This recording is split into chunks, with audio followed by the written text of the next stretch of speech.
Apple started in a garage in 1976 and grew to be a global phenomenon worth over $3 trillion, selling millions of products in over 100 countries every year.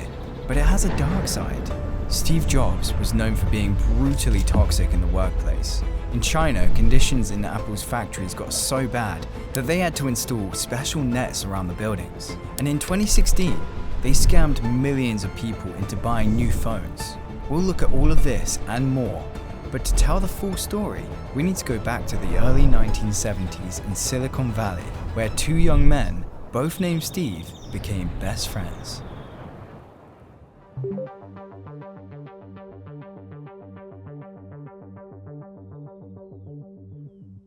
On a sunny day in 1971, Steve Jobs, a high school student in Los Altos, California, was on his way to meet Steve Wozniak. Wozniak was attending the University of California, Berkeley, after being expelled from another university for hacking the school's computer system. It's safe to say that he was an electrical engineering genius with an incredible talent in computer programming. The two young men had just started working on the Blue Box, a device which could be used to manipulate the telephone network to make free, long-distance calls. This was illegal, but they managed to sell over 40 of them for $150 each. And this sparked something inside Steve Jobs. In fact, later in life, he said that if it weren't for the blue boxes, there wouldn't have been an Apple. The venture showed them that they could take on big companies and beat them. Fast forward to 1976, home computers were not a thing like they are today. They were expensive and were sold as kits, so they would need to be assembled by the consumer, which was a very extensive process. Personal computers on the market also needed a specific, very expensive monitor to work with the computer. Steve Wozniak had been engineering a personal computer of his own, just for fun. It was pre-assembled with a video output, allowing it to connect to any ordinary TV, meaning you didn't need to buy an expensive special monitor. This was huge. Steve Jobs instantly saw potential, and they agreed to try and sell it. So, Jobs and Wozniak founded Apple Computer Company on April 1st, 1976, along with a man named Ronald Wayne. The name Apple was inspired by Steve Jobs' recent visit to an apple orchard.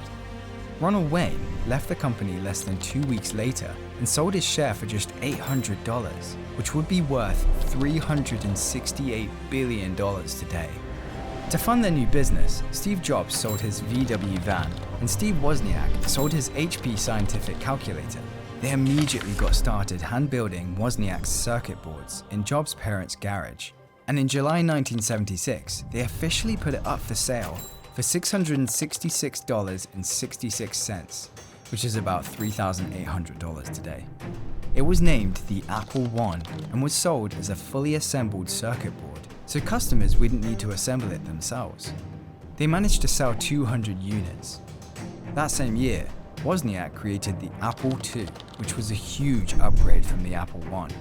It came in a plastic case with a built-in keyboard, was more powerful, had sound capabilities, and most importantly, had color graphics, which was revolutionary. It was the first home computer that had color, which set it apart from its competition. The Apple II went on sale in 1977 at a price of $1,298, which is the equivalent of about $6,900 today. And it was an instant hit. As a result, just 1 year later, 23-year-old Steve Jobs was a millionaire. By 1979, Apple was one of the fastest growing companies in the United States. But a few years later, Steve Jobs made a secret plan against one of his employees that would end with Jobs leaving Apple.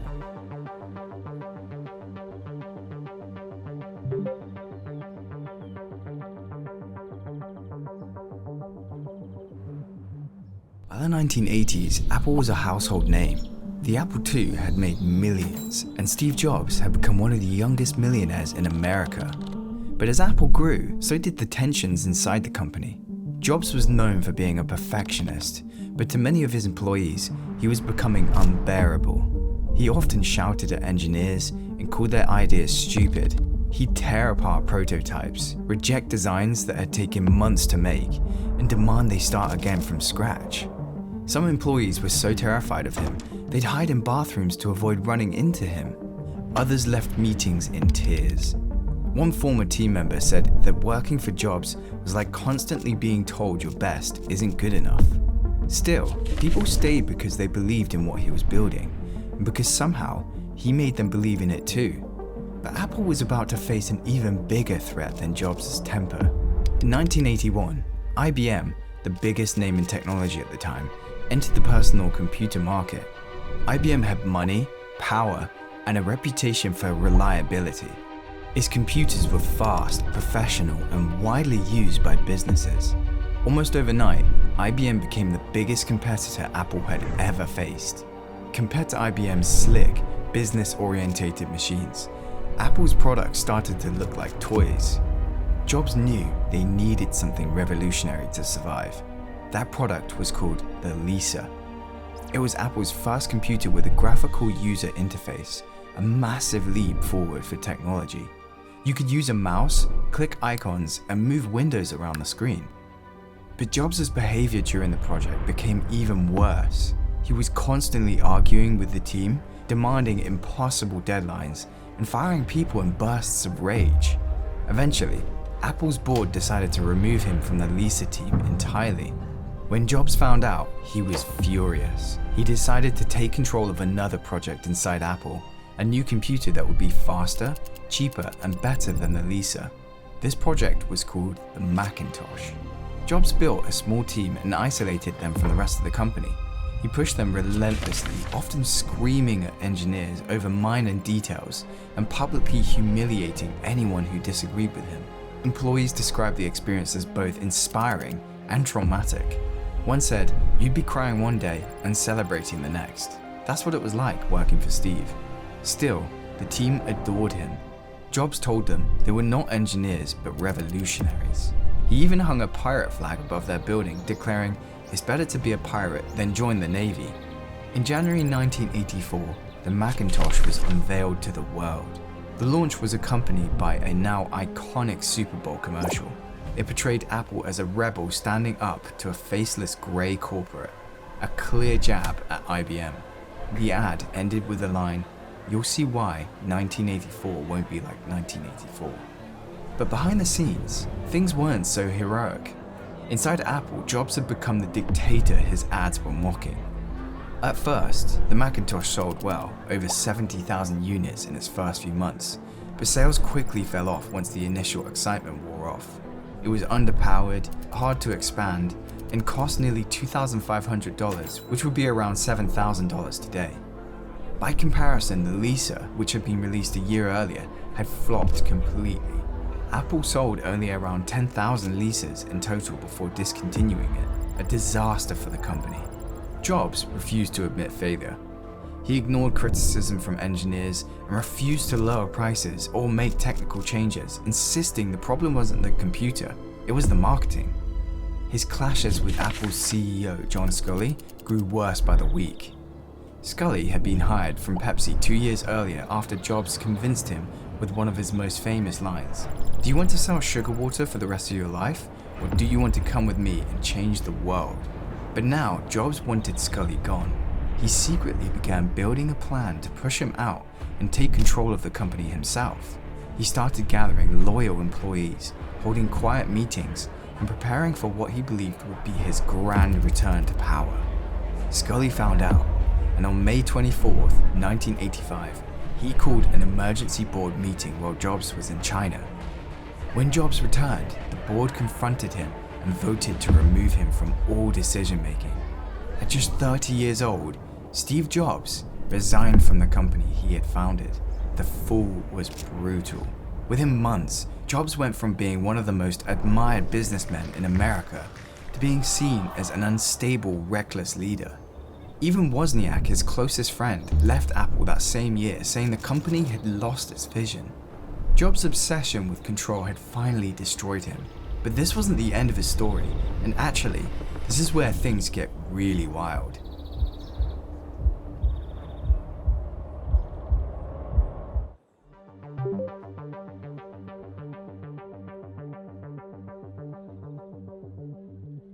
If you stuck with me so far, you're in for a treat, as I'm about to share with you some stuff about Steve Jobs you never knew.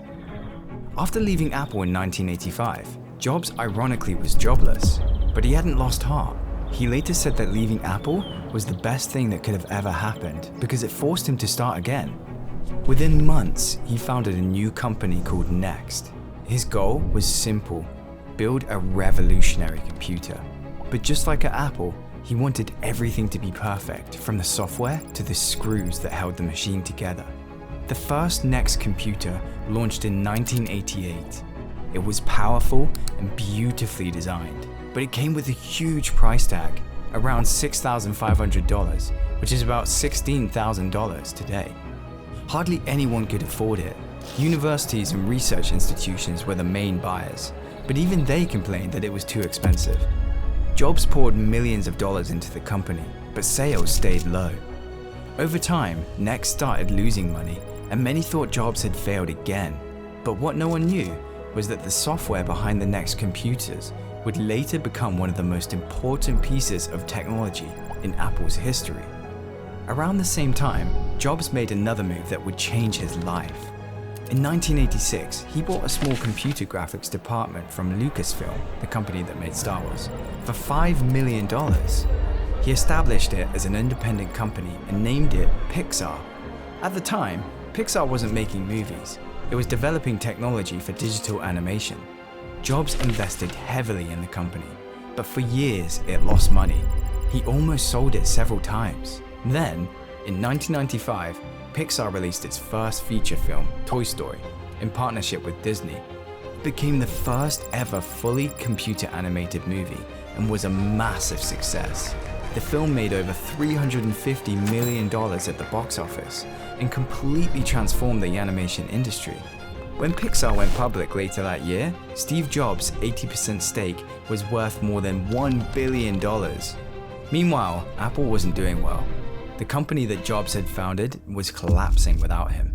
The Macintosh line was outdated, sales were falling, and new products were failing to attract customers. By 1996, Apple was losing hundreds of millions of dollars a year. Desperate for a new technology to save the company, Apple started looking for a modern operating system to replace its old one, and there was one company that had exactly what they needed: Next. In December 1996, Apple announced it was buying Next for $429 million. Along with the software, the deal brought something far more valuable: Steve Jobs.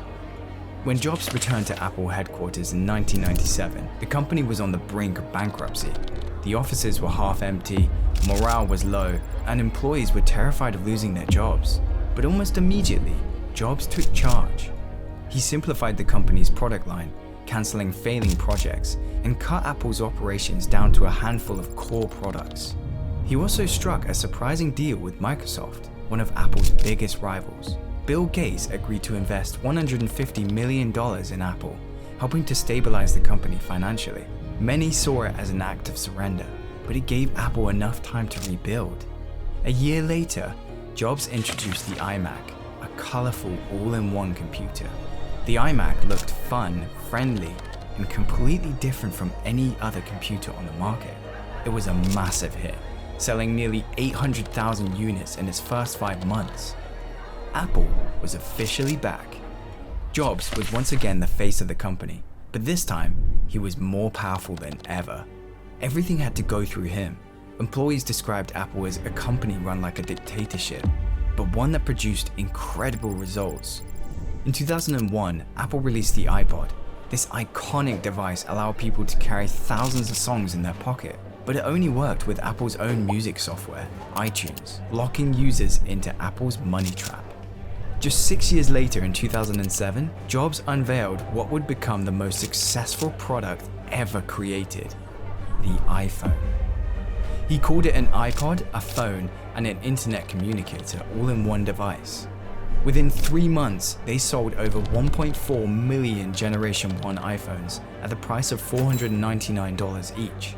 But while the world celebrated, something much darker was brewing behind the scenes. The company's obsession with control was now on a global scale. Every app, every accessory, and every update had to go through Apple. And their need to maximize profits caused multiple deaths in their manufacturing plants. On top of this, They scammed millions of customers in broad daylight. I'll expose all of this in our final chapter.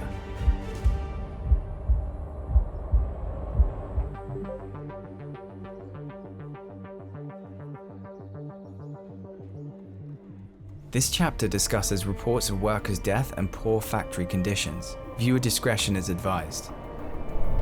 It was May 2010. Steve Jobs was in his office at Apple's headquarters in Cupertino, where he got the news. Another young worker at Foxconn, one of Apple's main suppliers in China, died by suicide. By that point, it wasn't the first time. It was the 9th that year alone. Foxconn was a massive electronics manufacturer responsible for assembling many of Apple's products, including the iPhone and iPad. The company employed hundreds of thousands of workers in enormous industrial compounds across China.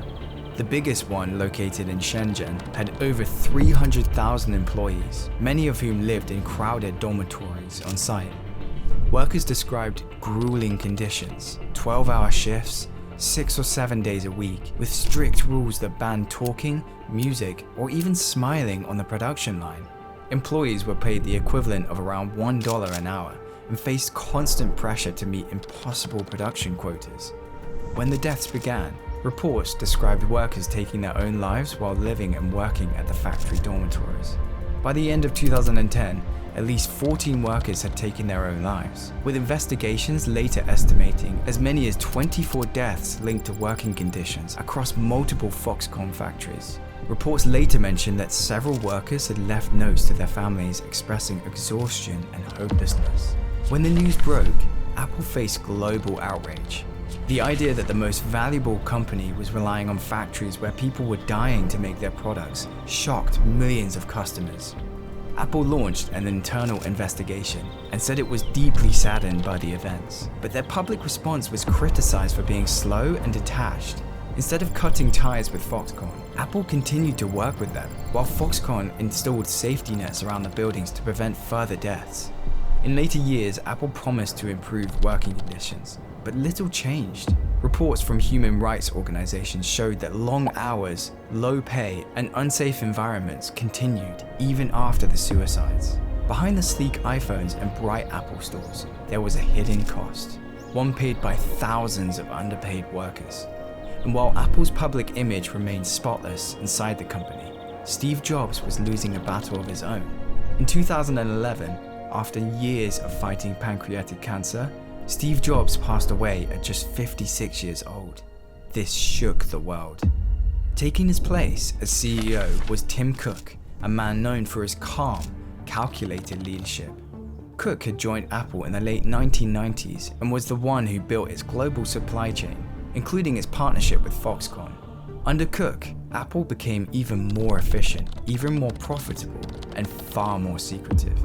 By 2016, Apple was worth over $600 billion, and the iPhone had become the company's main source of revenue. But that same year, Apple was hit with another huge scandal. It started quietly. Millions of iPhone 6 users around the world began noticing that their phones were slowing down after installing new software updates. Apps took longer to open, batteries drained faster, and performance dropped significantly. At first, Apple said nothing. Then, in late 2017, independent developers discovered what was really happening. Apple had secretly added a feature to intentionally slow down older iPhones when their batteries started to age. The company claimed it was to preserve battery life and to prevent unexpected shutdowns. But customers saw it differently. They believed Apple was trying to push them into buying new phones, a tactic now known as Batterygate. The backlash was immediate. People accused Apple of deliberately degrading products to force upgrades. Multiple lawsuits were filed across the United States, and Apple eventually admitted what it had done. In 2020, the company agreed to pay up to $500 million in settlements to affected users, but without admitting any wrongdoing. Even after the scandal, iPhone sales barely dropped. Customers were angry, but they still lined up for the next model. Apple's grip was simply too strong. Under Tim Cook, the company had become a money-making machine. Apple's supply chain remained dependent on cheap overseas labor. Their products became more expensive, and their marketing continued to sell an image of innovation and ethics. that behind the scenes no longer existed. Today, Apple is worth over $3 trillion, making it the third most valuable company on Earth. But the story behind that success is far from clean. From the factory workers who lost their lives to the customers who were tricked into buying new phones, Apple's pursuit of perfection has always come at a cost. If you like this, I think you'll love this video on how Audi took over the grocery store world and made hundreds of billions of dollars doing it. See you over there.